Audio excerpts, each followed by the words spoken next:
შფოთვა რა არის? საფრთხის განცდა. დიფუზური, არ ვიცი რა მომივა, მაგრამ რაღაც ისეთი სიტუაცია, რომ რამე არ მოხდეს ისეთი, რასაც მე არ ველოდები და არ ვიცი რა მოხდება, ხო? ის გამოვლინდება, თუ შეიძლება ასე ითქვას, ორი დიდი პარამეტრით. ფსიქიკური და ფიზიკური დარღვევა. შფოთვა ეს არის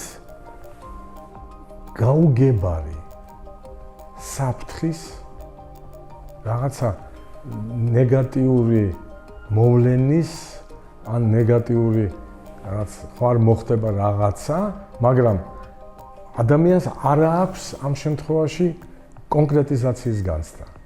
ამას არ აქვს არანაირი ფორმა გარდა იმისა, რომ ადამიანი არის დაძაბული, შფოთვიანი, რაღაცაში ყველაფერში ეძებს აი სხვა არ მოყვება ამას ცუდი რამე. ამიტომ მისი ქცევა როგორც წესი ხდება ძალიან პასიური.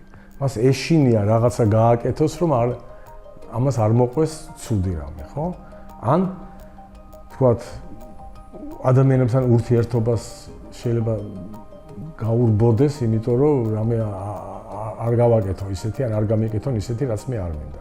ამას მოყვება ფიზიკური, ასე ვთქვათ, კრიტერიუმები. ეს არის თქვათ ოფლიანობა, კანკალი, გულისფრიალი.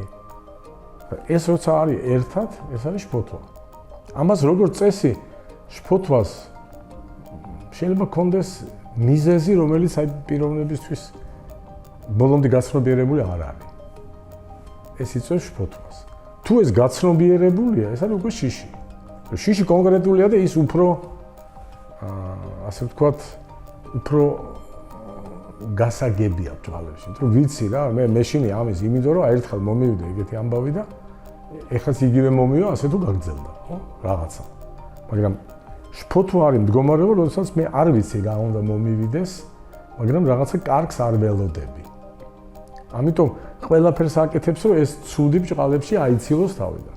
ამ აცილების პროცესში თვითონ ხდება ცუდად. პულსი უჩქარდება, ოფლი ზდის, ხელები უცივდება, ან პირიქით უცხელდება, ზურგი თქვათ. ან ფიზიკური მომენტებიც არის. აი ეს არის შფოთვის გამოვლენა.